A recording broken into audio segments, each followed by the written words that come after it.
November 12, 1844, just a week after James Knox Polk claimed victory in one of the most hotly contested presidential elections in American history, 31 bodies were pulled from the Susquehanna River near the Pennsylvania border.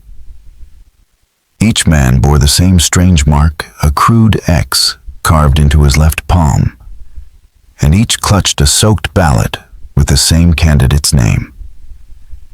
Local authorities quickly buried the story along with the men calling it a riverboat accident that never happened. For nearly 2 centuries, the truth lay hidden, sealed in courthouse records that supposedly burned in a mysterious fire 30 years later. But recently uncovered letters between a frightened county clerk and his brother tell a darker story, one that shook the foundation of American democracy. Before we dive into the bloody election of Millfield, I want you to do something for me. If you're fascinated by America's buried secrets, hit that subscribe button and let me know in the comments which state you're tuning in from, because what happened in Pennsylvania could have happened anywhere. The fall of 1844 found the nation in a fever unlike anything the young republic had seen. The presidential race between Democrat James Polk and Whig leader Henry Clay split families, turned neighbors into enemies, and transformed quiet towns into war zones of political ideology. Nowhere was this divide sharper than in the coal-rich valleys of central Pennsylvania, where immigrant miners and established farmers fought over expansion tariffs and the looming shadow of slavery spread westward. Millfield Township, tucked beneath the Allegheny Mountains on the eastern bank of the Susquehanna, became a perfect reflection of the country's turmoil. With only 400 residents, the town was split in 2 worlds. On the east side, German and Irish farming families who had worked the fertile land for 3 generations supported Clay's promise of protective tariffs and federal investment in roads and canals to move their crops to market.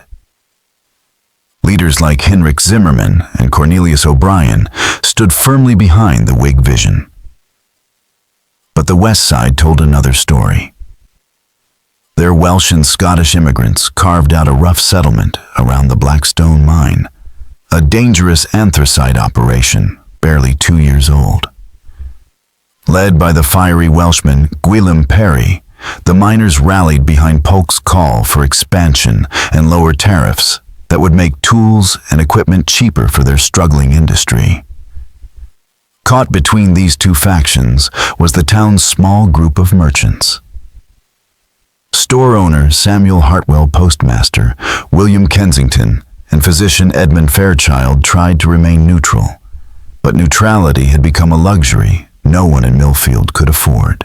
Even the land itself seemed divided, with a single valley road connecting farm and mine passing through a modest commercial center of shops, the inn, and the courthouse, built a decade earlier.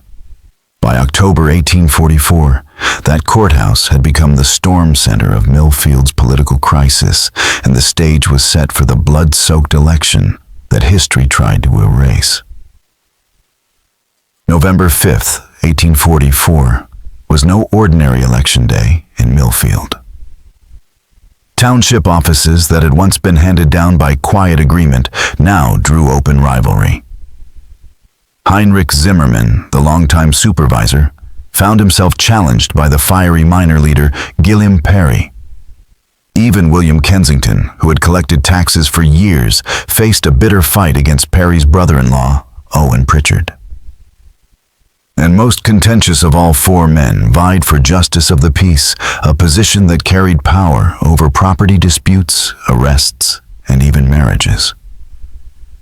As the big day approached, civility gave way to hostility. Farmers staged torchlight parades through the mining settlement, their patriotic songs carrying undertones that Welsh immigrants could hear as threats. Miners in turn gathered outside Samuel Hartwell's store night after night, their conversations louder, their anger sharper as they railed against the unfair advantages of the old farming families. Children no longer played together across the divide. Wives stopped speaking to neighbors whose husbands backed the other side.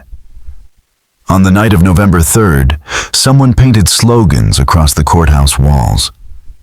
Polk means poverty dripped in red above the front doors, while Clay's cronies go home stretched across the eastern face. By morning, outrage boiled over. Angry words turned into shoving matches that Dr. Edmund Fairchild barely broke apart, threatening to summon the county sheriff from 30 miles away. That evening, as frost settled over the Susquehanna Valley, both factions held their final rallies. Farmers packed into Zimmerman's barn, listening to his fiery call to preserve the values that built their community. Miners circled a bonfire near the Blackstone mine, where Perry's voice rose above the crackling flames, promising justice and opportunity for working men. Each side could see the other's fire burning in the distance, a pair of dueling beacons casting an ominous glow over the valley. No one there could imagine that within 72 hours, 31 townsmen would be dead, and those left alive would carry a secret too dangerous to speak aloud. Election morning dawned gray and biting cold. Frost glazed the fields, and a northern wind carried the sharp scent of snow. By sunrise, both sides crowded the courthouse square, knowing this day was about more than ballots. Judge Ezra Hawthorne, a stern figure in his 70s who had supervised township elections for decades, arrived to find them already assembled. On the east stood Zimmerman's farmers, their breath curling in the frigid air, voices shifting between German and English. To the west, Perry's miners huddled grim and silent, their coal-streaked faces half hidden beneath wool caps, speaking rapid Welsh like the grinding of stones. When the doors opened, the process unfolded with a calm that felt unnatural. Pennsylvania law required voters to write out their own ballots and drop them into a locked wooden box under the watch of 3 election judges. It was a ritual meant to symbolize trust in democracy, but that November morning in Millfield, it only disguised the storm about to break. In Millfield, the election judges were Judge Ezra Hawthorne, merchant Samuel Hartwell, and in a compromise that pleased no one, Thomas Brennan, an Irish farmer who worked a modest plot on the township's southern edge. All morning long, men arrived in small groups, cast their handwritten ballots, and left in silence. The air was heavy with unspoken hostility, the way steam rattles inside a kettle but never quite bursts. Women and children lingered in doorways and behind windows, unable to vote, but no less invested in the outcome. Even the dogs kept close to their masters and steered clear of the courthouse square. At noon, Judge Hawthorne called for a short recess so the officials could take their meal. That was when the stillness cracked. From the direction of the Millfield Inn came a commotion, and soon Owen Pritchard, brother-in-law to Gillem Perry and candidate for tax collector, staggered into the square. His face was bruised, his coat ripped, and his breath steamed in the cold as he pointed behind him. Following were 3 men. No one recognized rough-looking rivermen with heavy boots and walking sticks that might as well have been clubs. "They tried to buy my vote," Pritchard gasped. "Offered me $50 to step aside. When I refused, they said I'd regret it." Outrage rippled through the crowd. Heinrich Zimmerman stepped forward, his weathered face red with anger. "Who are these men? They have no place here." The largest stranger, a barrel-chested man with gray whiskers, spat into the frozen grass. "Name's Pike. These are my associates, Crawford and Wade.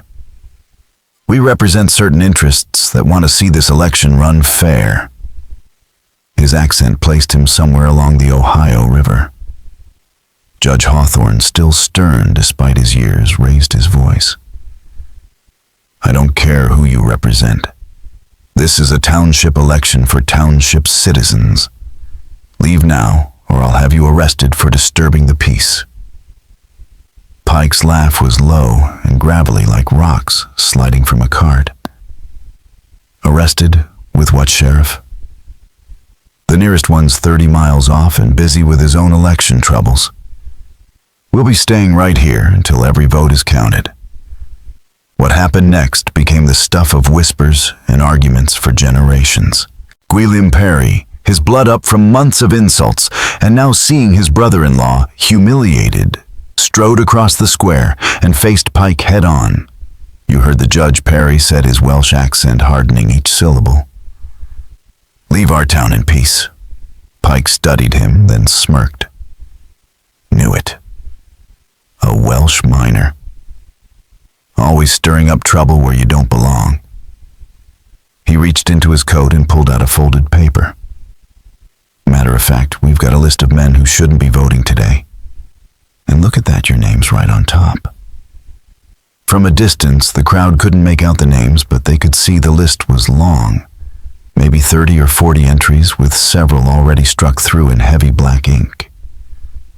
Dr. Edmund Fairchild, watching from the courthouse steps, felt his medical instincts flare, as if he were diagnosing a fever about to break. He saw flushed faces, fists, tightening voices edging past reason. If no one intervened, the line between words and violence would be crossed in a heartbeat. With his black doctor's bag in hand, he stepped forward between the factions, the authority of medicine lending weight to his voice. "Gentlemen, please," Dr. Fairchild urged, his voice calm but firm as he stepped into the storm. "We are all Americans here, all neighbors. Whatever divides us can be settled through the very democratic process we're here to protect." Pike's answer sent a chill through the square. "Democracy is a fine thing, Doctor, so long as it's limited to the right kind of people. But when foreigners and troublemakers think they can vote themselves into power..." He left the rest unsaid, but everyone understood the meaning. Those words cracked open the tension that had been simmering in Millfield for months. Heinrich Zimmermann echoed Fairchild's call for peace, yet several of his farmer allies drifted toward Pike, standing shoulder to shoulder with the strangers. Across the square, Parry's miners drew in tight around their leader, their expressions grim, the same faces they wore, before descending into black tunnels where survival depended on unity. Judge Hawthorne, sensing his command slipping away, made a fateful choice. Instead of halting the election, he pressed forward, clinging to the hope that order could be restored through procedure. "The election will proceed as scheduled," he declared. "Every qualified voter will cast his ballot. Any disruption will be punished under Pennsylvania law." But Pennsylvania law carried little weight in Millfield that day. Pike and his men planted themselves at the courthouse doors, eyeing each voter who approached. When miners came forward, the strangers checked their mysterious list, whispering among themselves before questioning eligibility, often turning men away. Farmers loyal to Zimmermann, meanwhile, passed through without trouble, greeted with nods and murmurs of approval.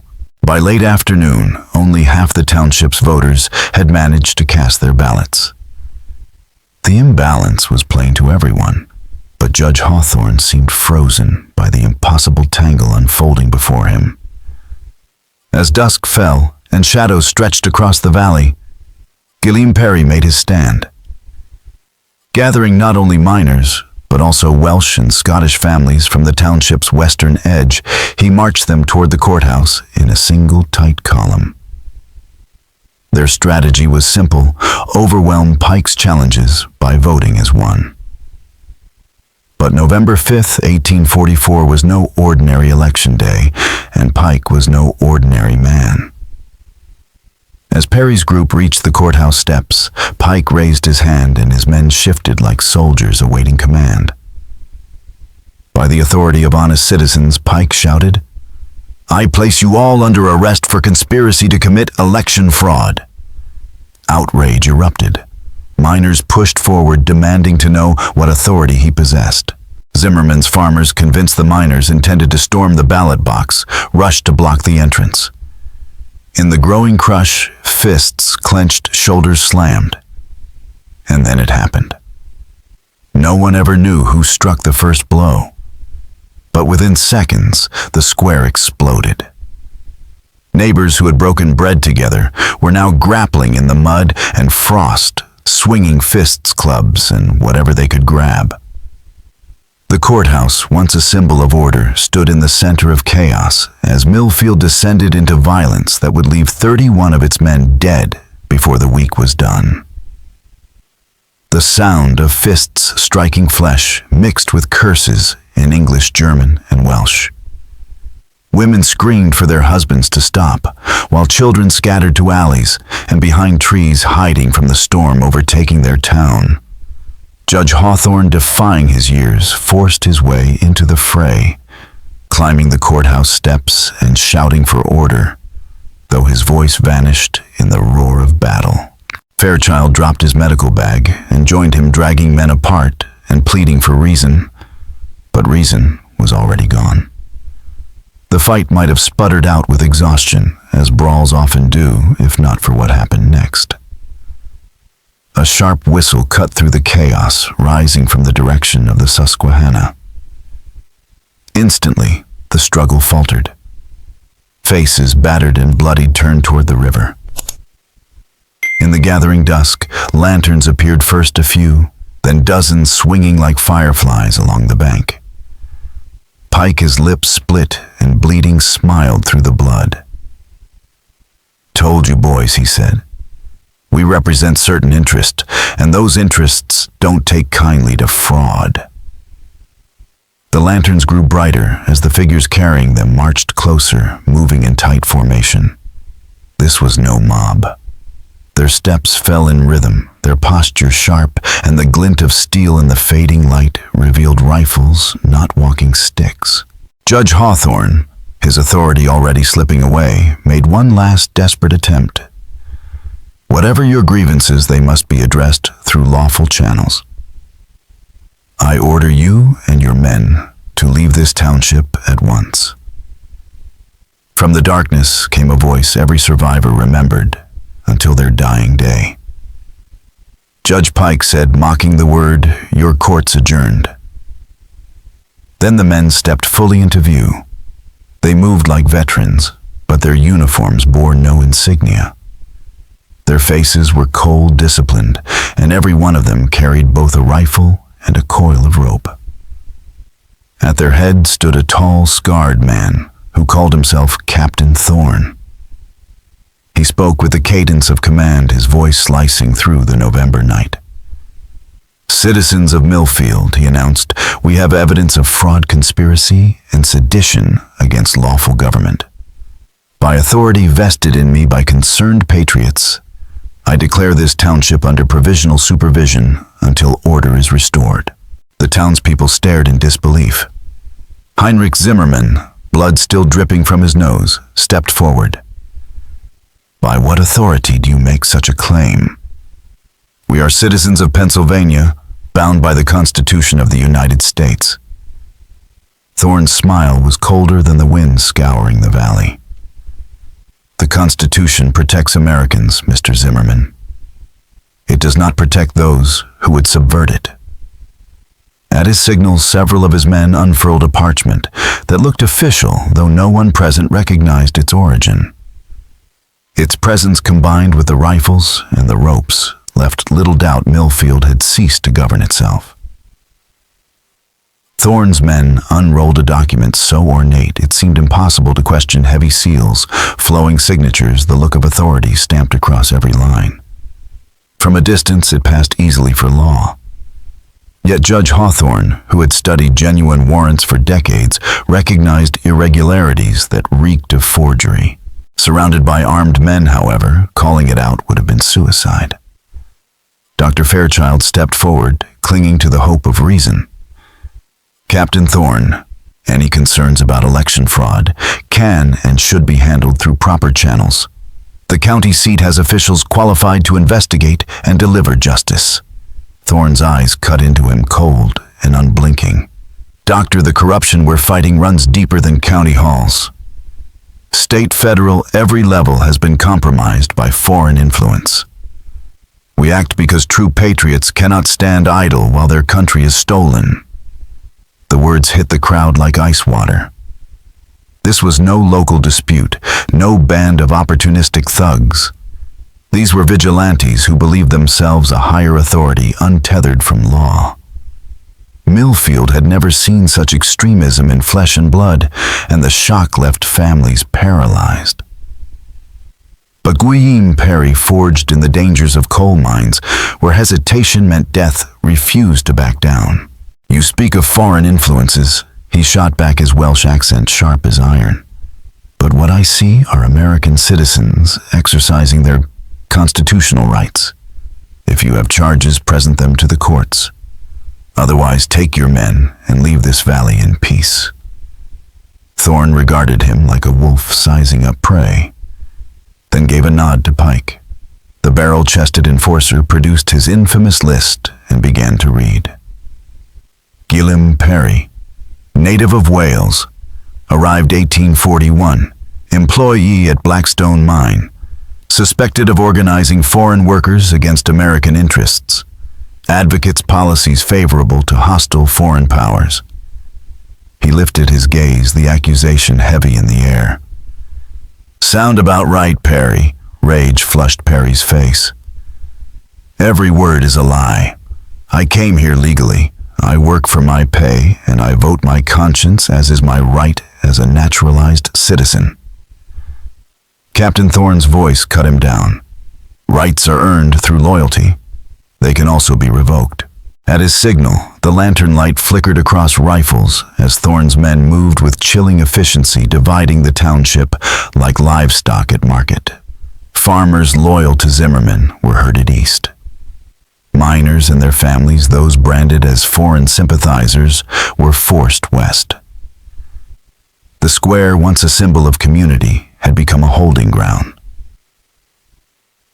Anyone who raised a protest was silenced with rifle butts and cold warnings about resisting lawful authority. By the time the crowd had been fully divided, the scope of Pike's list became clear. 31 men stood separated from their families, encircled by Thorne's armed guards. Among them were miners like Guillaume Perry and Owen Pritchard, small farmers who had supported the Democratic ticket merchants, suspected of sympathizing with immigrants, and even Thomas Brennan, one of the very election judges, sworn to uphold the process. Judge Hawthorne, trembling but resolute, made one last attempt to reassert the rule of law. "Captain Thorne, I cannot permit this illegal detention of American citizens. As the duly appointed judge of this township, I order you to release these men immediately." Thorne regarded him with contempt that cut deeper than any weapon. "Judge, your authority comes from a corrupt system we no longer recognize. These men are being detained pending investigation of their subversive activities. Unless you'd like to join them, I suggest you confine yourself to observation." The meaning was unmistakable. Hawthorne knew that pressing further would cost him not only his freedom, but perhaps the safety of every woman and child in the square.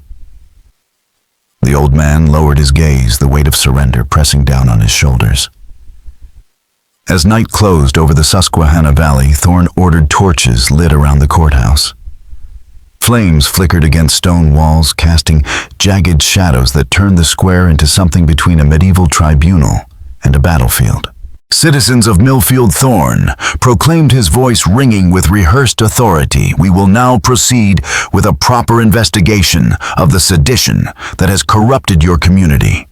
Those who cooperate will be treated fairly. Those who resist will face consequences." The 31 detainees stood huddled together, fear and fury etched across their faces. Their families strained against the guards, holding them back, cries for fathers, husbands, and sons, swallowed by the fire-lit, unlit night. At last, Samuel Hartwell, the shopkeeper who had spent weeks trying to remain neutral, found his courage. His voice quavered, but carried. "Captain, these men have done nothing but vote their conscience. Surely that is not sedition in America." Thorne's smile remained fixed, though his eyes hardened. "Mr. Hartwell, voting is a sacred right. But voting fraudulently, conspiring with foreign powers, and attempting to overthrow legitimate government, those are crimes. Hartwell, perhaps realizing he was the last voice of reason, left pressed on. What evidence? What foreign agents? These men are our neighbors. We have known them for years. At Thorne's signal, Pike unfurled another ornate sheet covered with seals and elegant script. We have documentation, Thorne declared, of communications between these men and agents of hostile powers. We have proof of coordinated schemes to steal this election. And we have witnesses ready to testify to their treachery. From a distance, the documents gleamed with the polish of authority. But to the people of Millfield, they carried a weight far heavier than paper, an unshakable sense that judgment had already been written and the sentence would be final. Judge Hawthorne, even under threat, could not ignore the flaws before him. The papers Pike displayed were always kept just out of reach, their seals more visible than their words, and Thorne's men, for all their bluster, kept casting nervous glances toward the riverbank as if awaiting some signal or reinforcements. Dr. Fairchild, who had treated both farmers and miners in his practice, tried once more to appeal to reason. Captain, even if your accusations were true, the law demands these men be handed over to county authorities. Justice delivered in haste is not justice at all. Thorne's reply stripped away the last pretense. Doctor, the county is corrupt. The state is compromised. Federal officials bow to the same foreign influences infecting this valley. We represent the only authority left. His words confirmed the townspeople's worst fears. This was no band of agitators. It was an organized movement that claimed authority above the Constitution itself. America had seen vigilantes before, but Millfield had never expected to become the stage for their crusade. As night deepened, the truth became unmistakable. Thorne and his men had not come to oversee an election. They had come to erase opposition. Snow began to fall lightly, flakes glowing in the torchlight like ash drifting down from unseen flames. At midnight, the courthouse clock tolled, and Thorne announced his verdict. The 31 detainees would be transported to a secure location for interrogation. The secure location proved to be no jail, but a long-abandoned ferry crossing 3 miles downstream, a forgotten port now left to ruin and silence. Perfect for deeds that demanded no witnesses. The prisoners' hands were bound in rope, their column formed under torchlight like a chain gang marching to an unseen sentence. Families cried out as their loved ones were led away. Catherine Perry broke past the guards to clutch her husband's bound hands. "You cannot take him," she cried, her Welsh voice raw with grief. "He has broken no law. He has only voted as every citizen has the right to do." A guard shoved her back, but not before she whispered fiercely to her husband, "Truth will prevail. God sees even in darkness." Words that lingered in memory long after the valley fell silent. The march to the ferry crossing was grueling. Muddy trails and steep embankments turned every step into a struggle, and older men like Thomas Brennan faltered only to be driven on by rifle butts. Dr. Fairchild, grudgingly allowed to walk with them in case of injury, could not help but notice details. The men guarding them knew the terrain too well. They took the safest paths, avoided hazards, and moved with the ease of soldiers who had walked these routes before.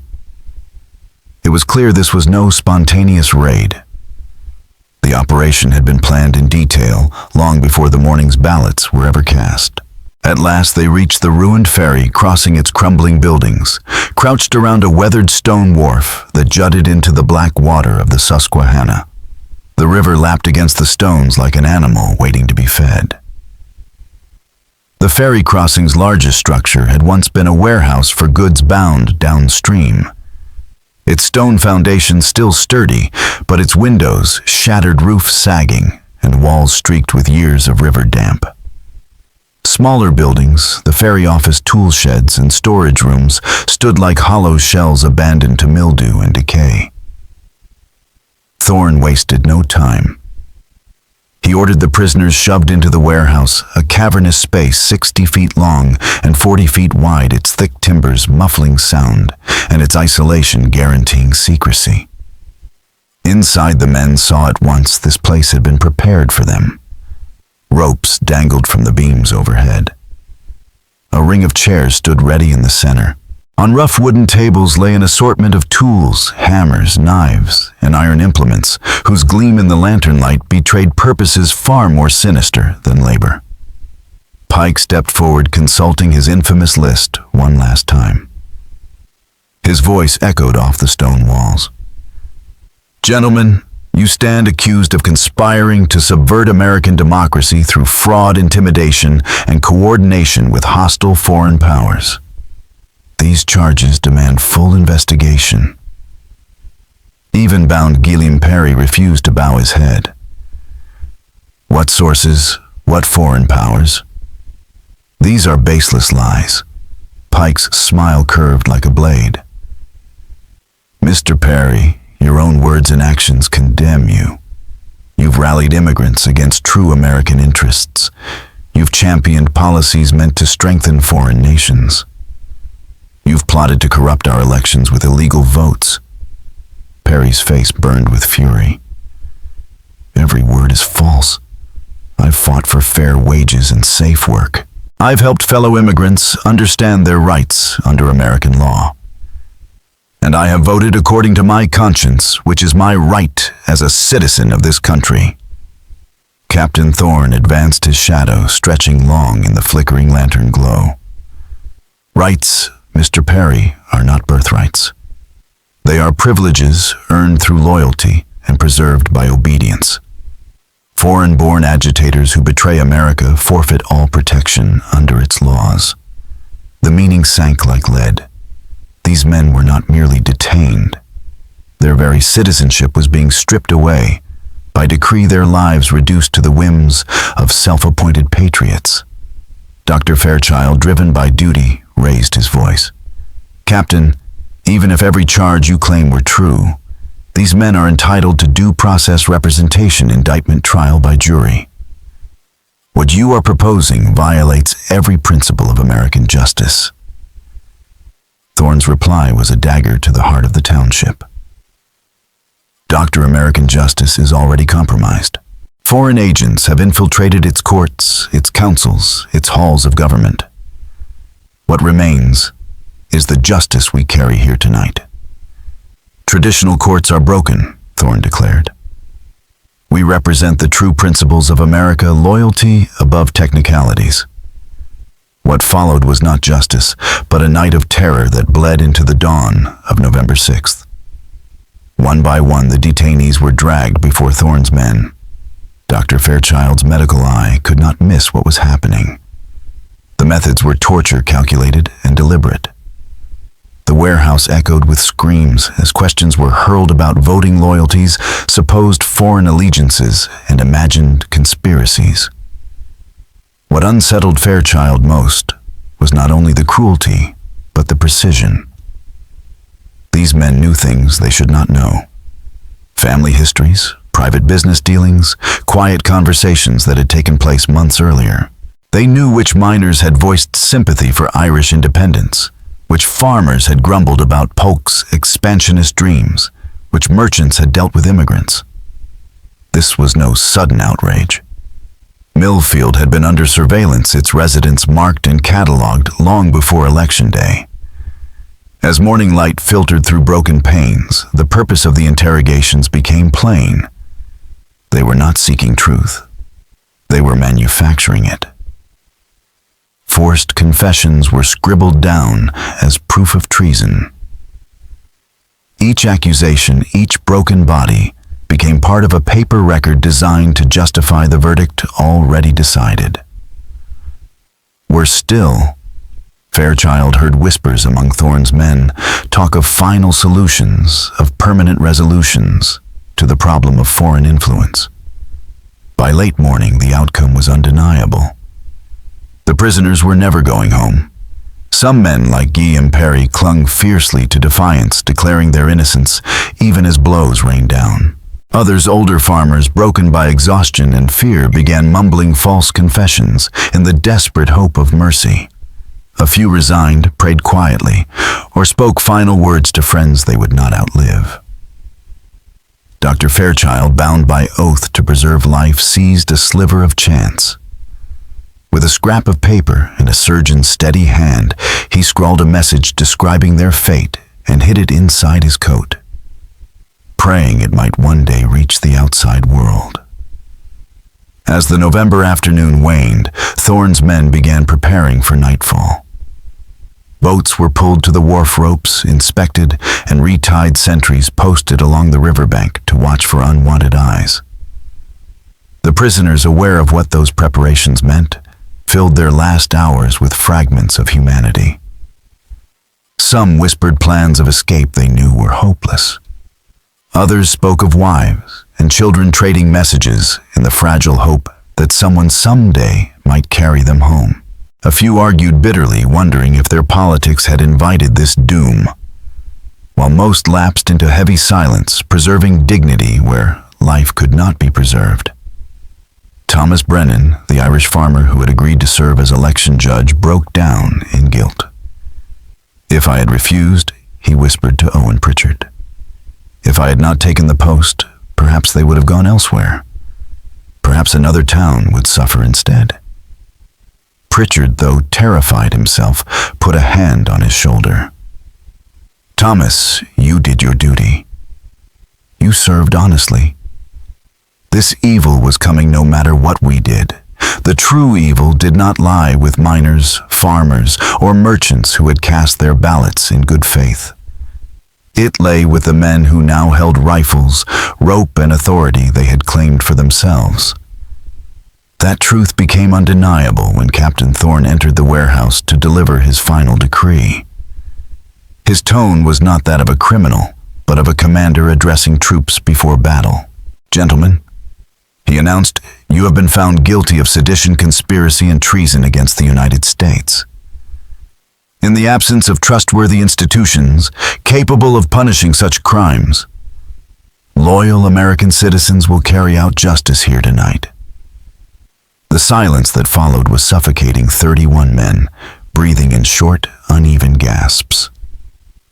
Even those who had suspected their fate reeled at the casual certainty with which their death sentence was pronounced. Guillaume Perry, broken and bloodied, yet still unbowed, lifted his head one last time. "Captain Thorne, history will judge you. You may silence us, but not the truth that America belongs to all who embrace its ideals, not only those who share your hatred." Thorne's reply dripped with contempt. "Mr. Perry, history is written by survivors. After tonight, your version of America will be nothing more than a cautionary tale." As darkness settled over the Susquehanna on November 6, 1844, the plan unfolded with mechanical precision. The executions had been prepared in detail, designed to erase evidence as efficiently as they erased lives. Each man would be bound to heavy stones, ferried in small boats to the river's main channel, and dropped into the current to be carried far downstream.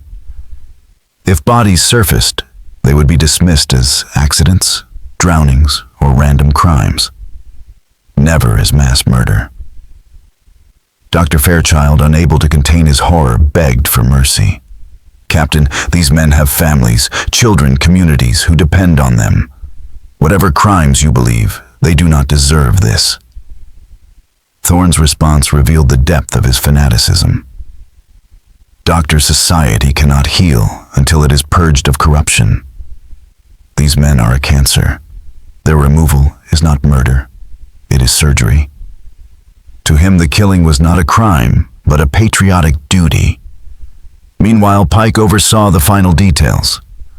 Boats were drawn to the wharf, each stocked with stones for ballast. Lanterns were positioned to light the loading, while keeping the far shore cloaked in shadow. The guards moved with grim familiarity, their motions too precise, too practiced. This was no first attempt. The Millfield massacre bore the marks of a method repeated elsewhere, hinting that 31 men in Pennsylvania were only part of a wider pattern of erasure, neighbors and citizens disappearing beneath America's rivers, their stories rewritten as accidents. The march from the warehouse to the wharf was a procession of desperation. Some prisoners lunged for freedom only to be beaten down with rifle butts. Others tried bargaining, offering false confessions, swearing they would leave the country forever if spared. A few stood silent faces set, refusing to give their executioners the satisfaction of seeing fear. The killings began with the oldest. Perhaps Thorne's men thought it mercy to end their ordeal quickly, or perhaps it was calculated cruelty. Thomas Brennan, the election judge whose only crime was serving his township, was among the first. Shackled with stones, he was shoved into a boat and rowed into the darkness. Those waiting on the wharf heard the rhythm of oars, then a muffled struggle, and then silence. The pattern repeated with mechanical precision. Boat after boat ferried prisoners into the night, returning empty, but for their crews. Dr. Edmund Fairchild, who had tried desperately to stand apart from politics, found himself among the final group. His physician's eye registered what others might not. Some of Thorne's men trembled, their eyes darting their faces, betraying cracks of conscience. These were not born killers. They were ordinary men warped by fanaticism, compelled to commit atrocities in the name of patriotism. Fairchild clung to a fragile hope that guilt might one day break them, leading to confessions, investigations, and justice. But not tonight. Not for the 31. Before being forced into the boat, Fairchild managed to wedge his hidden note into a crevice in the wharf's stonework, praying the river would not erase it. As he was ferried out, the guards hesitated, visibly shaken at the prospect of murdering a doctor who had devoted his life to healing. But the river offered no mercy.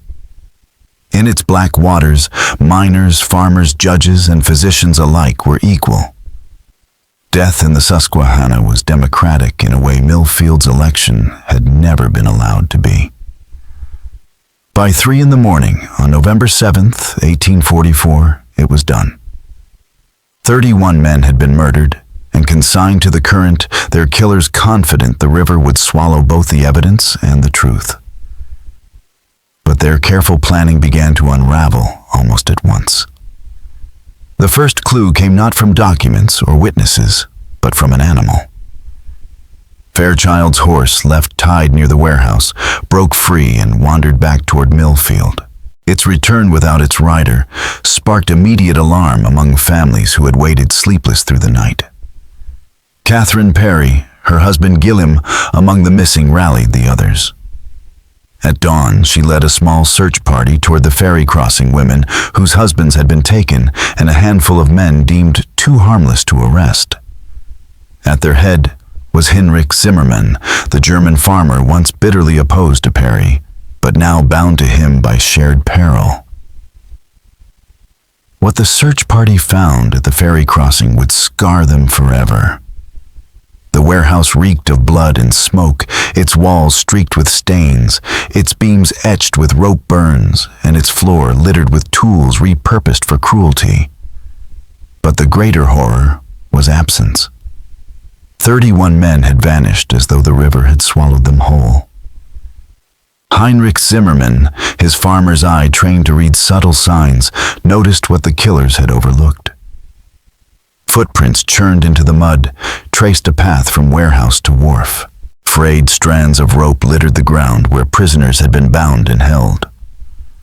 Scattered among the debris were fragments of lives.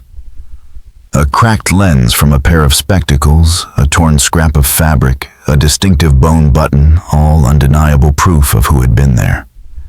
Then came the most damning find of all.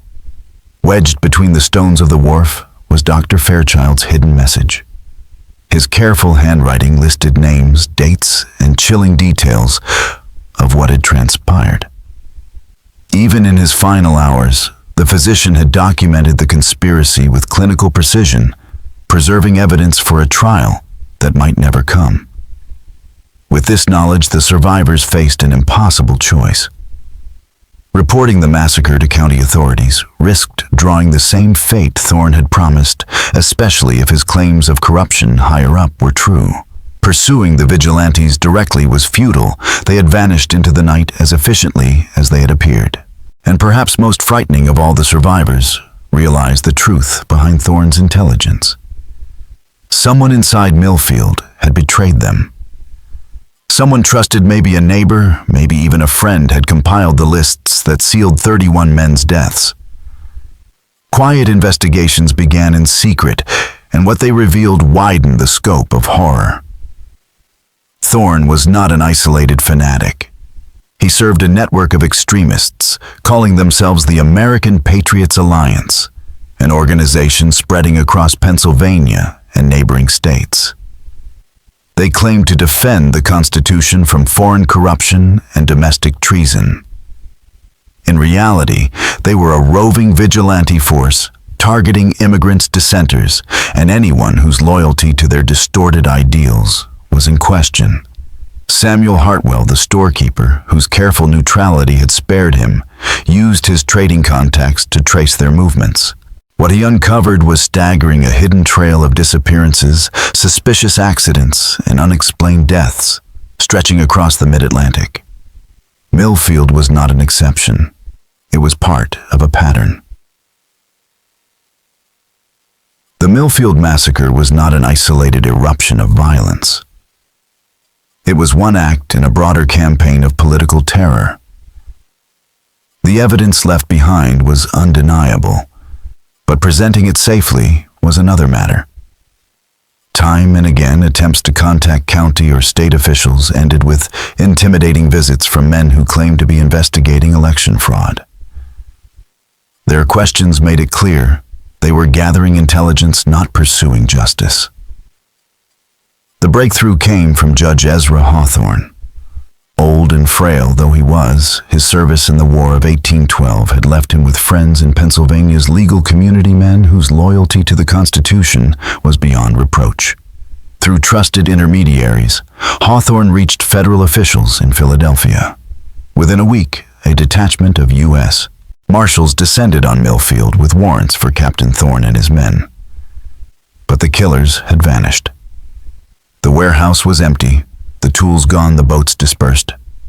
Even their local informants had disappeared. All that remained were grieving families and the scars of November 6th. The federal investigation revealed that the so-called American Patriots Alliance operated across state lines.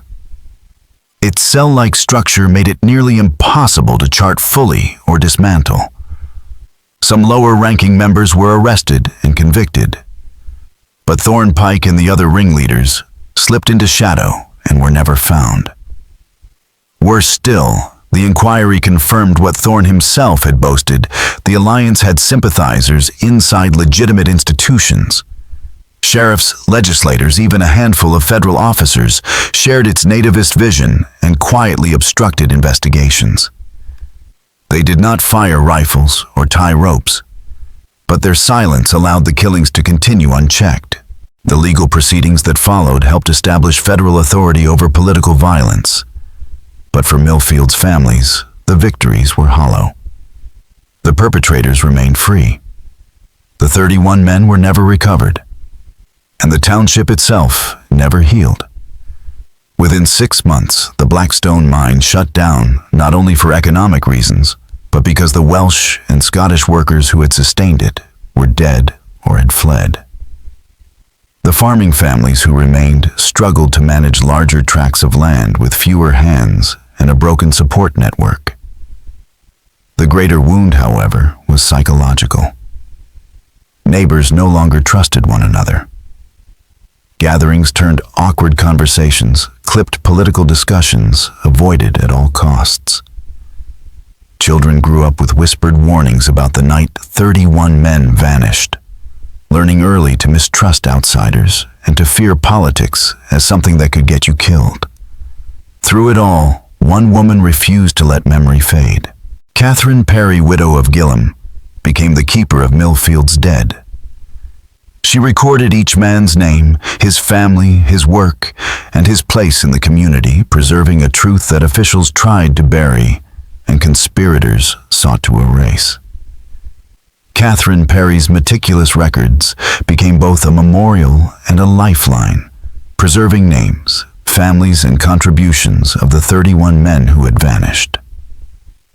Her work stood as testimony for future generations, a promise that the truth would not be lost even if justice never came. News of the Millfield massacre spread far beyond the Susquehanna Valley. Immigrant communities across Pennsylvania and neighboring states heard the story in whispers, and the revelation that men could be murdered for their political opinions shattered the illusion of constitutional protection. Leaders who once dismissed vigilante violence as rumor were forced to admit that extremism was a real and growing threat. New federal laws were passed, resources dedicated to rooting out groups that claimed authority above the law. But for the families of Millfield, those reforms came too late. The bodies of their fathers, husbands, and sons never surfaced.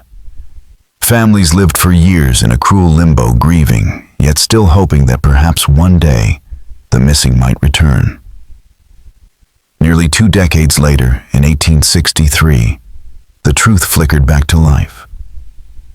A dying Confederate soldier confessed to a Union chaplain that he had taken part in killings in Pennsylvania before the war.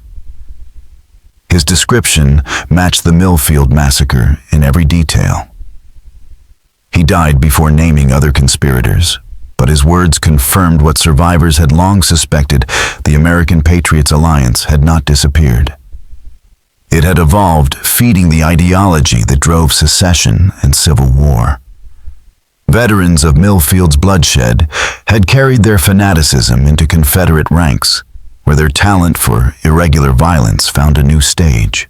In 1867, as Congress grappled with Reconstruction, a commission was formed to investigate political violence in the decades before the war.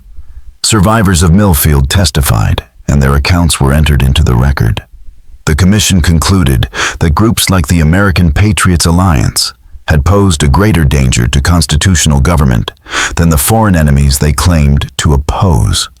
By attacking elections, silencing voters, and spreading terror, they had destroyed the very institutions they swore to defend. Yet for Millfield's survivors, the verdict meant little. They had learned the hard way that constitutional guarantees are powerless without the will of citizens to uphold them. The ferry crossing where their loved ones died was never rebuilt. The warehouse and wharf rotted away, the river reclaimed the site, and by the turn of the century, only stones remained hidden beneath trees and moss. Still, memory endured.